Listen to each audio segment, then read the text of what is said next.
राजस्थान सरकार का बड़ा एक्शन देखने को मिला है। भ्रष्टाचार के खिलाफ जीरो टॉलरेंस नीति पर सीएम भजनलाल सख्त नजर आ रहे हैं। 37 विचाराधीन प्रकरणों का निस्तारण किया गया है। 55 अधिकारियों पर कार्रवाई की गई है।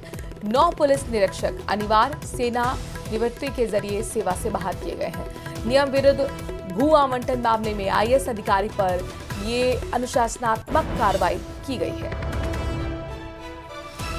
तो जीरो टॉलरेंस, भ्रष्टाचार पर जीरो टॉलरेंस नीति को लेकर सख्त, और इसीलिए आप देखिए कि एक बड़ा कदम, बड़ा एक्शन लिया गया है भजनलाल सरकार की तरफ से, जहां पर उन्होंने सीधे 37 विचाराधीन प्रकरणों का निस्तारण किया और साथ ही 55 अधिकारियों पर कार्रवाई की गई है। 9 पुलिस निरीक्षक अनिवार्य सेवानिवृत्त के जरिए सेवा से बाहर कर दिए गए हैं। वहीं नियम विरुद्ध भू आवंटन मामले में आईएएस अधिकारी पर अनुशासनात्मक कार्रवाई की गई है।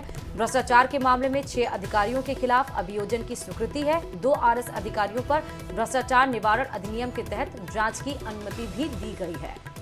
इसके साथ ही 13 अधिकारियों की वेतन वृद्धि रोकने के आदेश तक दे दिए गए हैं और 5 रिटायर्ड अधिकारियों की पेंशन रोकी गई। एक की पूरी पेंशन ही जब्त कर दी गई। 14 अधिकारियों के खिलाफ प्रामाणिक आरोपों पर कार्रवाई की मंजूरी दी गई है। रोशन हमारे संवाददाता इस खबर पर ज्यादा जानकारी के साथ जुड़ गए हैं। रोशन, ये कितना बड़ा एक्शन माना जाए और इसके पीछे क्या संदेश?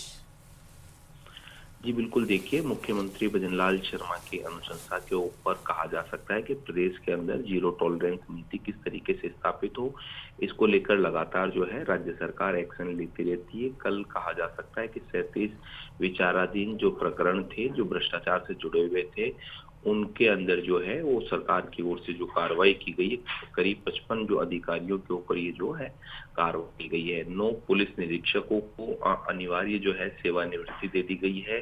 कहा जा सकता है कि उनका जो सेवानिवृत्ति काल है उससे पहले ही उन्हें जो है वो अनिवार्य जो है उस सेवानिवृत्ति दे दी गई है। साथ ही साथ में कहा जा सकता है कि जो भू आवंटन के मामले में एक जो आईएएस अधिकारी थे उनके ऊपर अनुशासनात्मक जो कार्रवाई है वो की गई है। साथ ही साथ में 6 अधिकारियों के ऊपर जो भ्रष्टाचार के जो आरोप थे उन मामलों के अंदर अभियोजन जो है वो स्वीकृति दी गई है। वहीं 2 आरएस अधिकारियों पर भ्रष्टाचार निवारण अधिनियम के तहत जांच की जो अनुमति है वो दी गई है। साथ ही साथ 13 अधिकारियों की वेतन वृद्धि रोकने के जो है वो आदेश जारी किए गए हैं। कुल मिलाकर कहा जा सकता है कि मुख्यमंत्री भजनलाल शर्मा की अनुशंसा और निर्देशों के बाद में इस तरीके की जो कार्रवाई है वो लगातार जारी है। शुक्रिया रोशन, तमाम जानकारी हम तक पहुंचाने के लिए।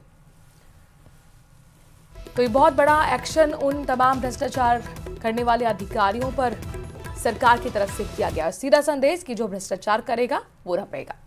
और इधर प्रदेश भर में स्मार्ट मीटर को लेकर लोगों में आक्रोश है। हर जगह स्मार्ट मीटर को लेकर लोग प्रदर्शन कर रहे हैं और आपको हम 4 तस्वीरें दिखा रहे हैं। पहली तस्वीर झालावाड़ जिले से आई है। यहाँ पर झालरापाटन में कांग्रेस ने सहायक अभियंता कार्यालय पर स्मार्ट मीटर के खिलाफ प्रदर्शन किया। दूसरी तस्वीर भरतपुर की है, जहाँ पर लोगों ने हैंड रिटन स्लोगन के साथ प्रदर्शन किया है।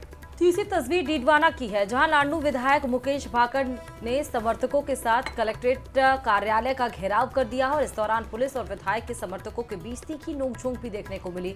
तो वहीं चौथी तस्वीर भी आपको दिखाते हैं सीकर के लक्ष्मणगढ़ से, जहां स्मार्ट मीटर के खिलाफ उपखंड कार्यालय के सामने विरोध प्रदर्शन किया गया और एसडीएम को 11 मांगों का ज्ञापन सौंपा गया।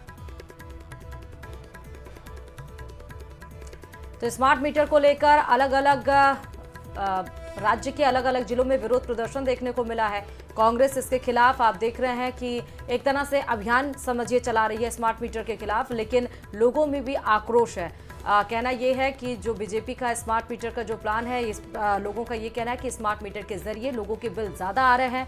अगर घर बंद भी है, कोई है भी नहीं घर में, तब भी 1000-2000 बिल आ जा रहे हैं और इसी को लेकर ये विरोध प्रदर्शन देखने को मिला है अलग अलग जिलों में। सीकर के श्रीमाधोपुर से बड़ी खबर आपको बताते हैं। नगर पालिका और प्रशासन की बड़ी लापरवाही देखने को मिली। रात को सीवरेज लाइन का काम चल रहा था। काम कर रहे 2 मजदूर मिट्टी में दब गए। गड्ढा खोदते समय यह हादसा हो गया। 15 फीट नीचे दोनों मजदूर दबे थे। स्थानीय लोगों ने दोनों को सकुशल फिलहाल बाहर निकाल लिया है। चौधरी धर्मशाला के पास यह हादसा हुआ। ग्वालियर के रहने वाले दोनों मजदूर बताए जा रहे हैं। तो हादसे से जुड़ी बड़ी खबर सीकर के श्री माधोपुर से है, जहां पर नगर पालिका प्रशासन की ये बड़ी लापरवाही कही जा सकती है। रात को चल रहा सीवरेज का लाइन का काम और दो मजदूर बताया जा रहा है कि काम कर रहे थे, वो दब गए। गड्ढा खोदते समय यह हादसा उनके साथ हुआ।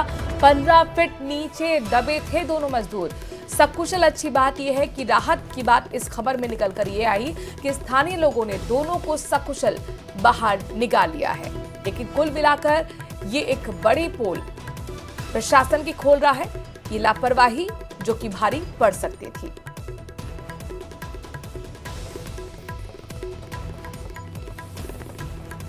तो तस्वीर हम आपको दिखा रहे हैं, आप देखिए कि नगर पालिका और प्रशासन की बड़ी लापरवाही है। गड्ढा खोदते समय दो मजदूर 15 फीट नीचे दब गए। हालांकि सकुशल उनको बाहर निकाला गया, लेकिन ये लापरवाही का आलम ही है कि दोनों मजदूर काम करते समय किस तरह से लापरवाही उनके साथ बरती गई और 15 फीट नीचे ये दब गए।